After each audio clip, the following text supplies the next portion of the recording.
We had plenty of reveals today, and honestly, I was at work, so it is what it is. So let's take a look at everything that was revealed from the Konami stream today, from the Radiant Typhoon to new support themes for Doom of Dimensions, along with Doom's, the Legacy support, and the brand new support for the RB archetype. So first off, let's take a look at it and let's talk about the new Radiant Typhoon archetype, which was the Magnificestorm cards. And we have Rarity's confirmations being common and supers for either the Meghala and Eldam, but the Radiant Typhoon Swen is an ultra rare, which is very good.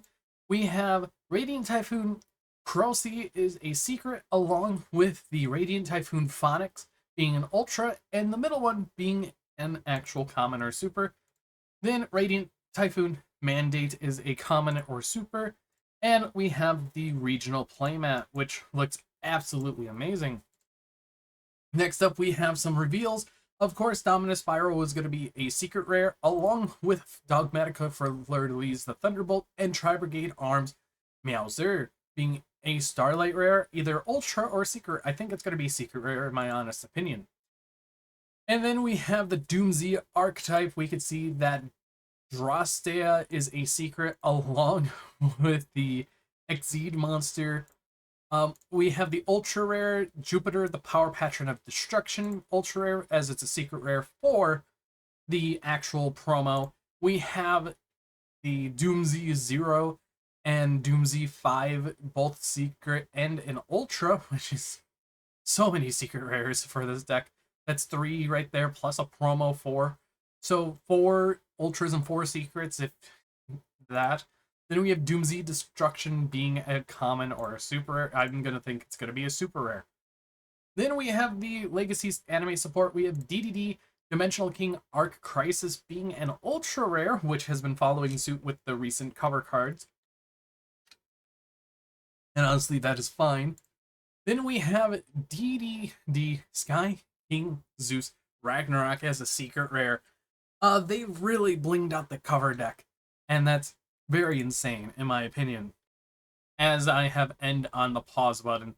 Bramble Rose Dragon is a secret rare, and finally we have Goki the Tyrant Ogre being a super common either or, and they didn't.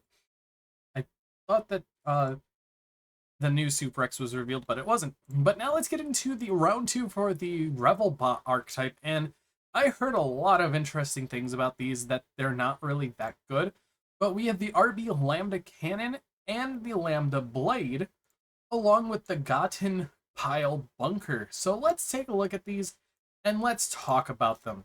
So we have RB Lambda Cannon being a level 6 Dark Machine effect monster, 1200 attack and defense, and if this card is normal or special summoned, you can target one RB monster in your graveyard, except Lambda Cannon, add it to your hand. While this card is linked to an RB monster, you can pay 1200 life points to destroy this card, and if you do, look at your opponent's hand, then you can special summon one monster from it to their field, but negates its effects, and you can only use each effect of RB Lambda Cannon once per turn.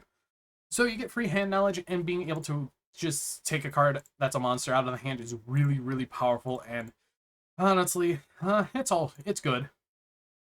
We have the Lambda Blade, 1414 level 7 Dark Machine. If this is normal or special summon, you can send one RB card from your deck to the graveyard, except another copy of Lambda Blade. During your opponent's main phase, if this card is linked to an RB Link monster, quick effect, you can pay 1400 life points. Then target one monster your opponent controls, destroy this card, and if you do, take control of that monster, but destroy it during the end phase. And you can only use each effect of Lambda Blade once per turn. It's alright, it's just a snatch steal or a change of heart, and it's okay. You're most likely just going to be linking away whatever you take, or if you summon something off the Lambda Cannon, you could just take it with the blade and just go for it. After that, we have the Goten Pile Bunker. It's a level 8 Earth Machine effect monster. This is so high. 1500 attack and defense, and if you control no face-up monsters, or the only face-up monsters you control are RB monsters, you can special summon this card from your hand. You can only special summon the Goten Pike Bunker once per turn this way. When an attack is declared involving an opponent's monster and an RB's the Brute Blues that this card points to, You can pay 1,500 life points, destroy all cards your opponent controls, and this card. You can only use this effect of the Goten Pile Bunker once per turn. Honestly, it's good, and you're just gonna smack into whatever and nuke the opponent's board at the cost of destroying this card, but that's fine. We have RB Shepherd's Crook. It is a Dark Link 3 that points left, bottom, and bottom right with 1,500 attack. And a Dark Machine. It takes 2+ monsters, including RB monsters, so generic, almost. Gain 700 attack for each material or each monster you control except this card, and you can only use each of the following effects of Shepherd's Crook once per turn. During your main phase, you can set 1 RB trap from your deck or graveyard. During your opponent's main phase, quick effect, you can target 3 level 3 or higher RB monsters in your graveyard. Place 2 of them on the bottom of the deck in any order, and if you do, special summon the other in defense position. So you're most likely just going to be summoning this to, or summoning that monster to any zone that your brute lose points to. Overall, it's a alright card. It recycles your pieces, and it's just going to be a 1-up. We have RB Operation Test. When this card is activated, you can target 1 level 3 or higher RB monster in your graveyard, special summon it. So it's a monster reborn. Or, no, a World Legacy Guard Dragon. You can target any number of RB monsters you control, gain life points equal to their combined original attack, and if you do, return them to the hand or extra deck. Then you can special summon 1 RB monster from your hand. You can only use this effect of RB Operation Test per turn, and you can only activate 1 of these per turn. It's alright, and it could be better.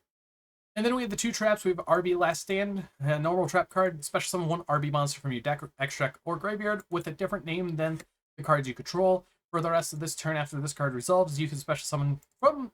You cannot special summon from the extra deck except machine monsters with 1,500 attack or less. When your opponent activates a card or effect that targets an RB monsters you control, you can banish this card from your graveyard, negate that effect, and you can only use 1 RB Last Stand effect per turn and only once that turn. And then finally, we have the RB Next Phase, being a counter trap, and when your opponent activates a monster effect while you control an RB monster, destroy 1 monster you control, and if you do, negate the activation, and if you do that, destroy that card, then gain 2,000 life points. You can only activate 1 RB Next Phase per turn. Overall, what do I think about this second wave of RB? It seems like they have problem A, and they need to make a solution for it. And honestly, these cards are lackluster. I definitely thought that they were going to be better. Like how Mitsurugi were. Like, the first wave was absolutely insane for RB. And then they follow up with this where we had to wait over a full year just for 2 new cards. So I hope that something changes with that, and we get support sooner than rather than later. But anyways, I've been BoltSpider. I hope you guys did enjoy this news roundup for Duma Dimension, and we'll see you on Monday for the box openings. But I'll see you all in the next video.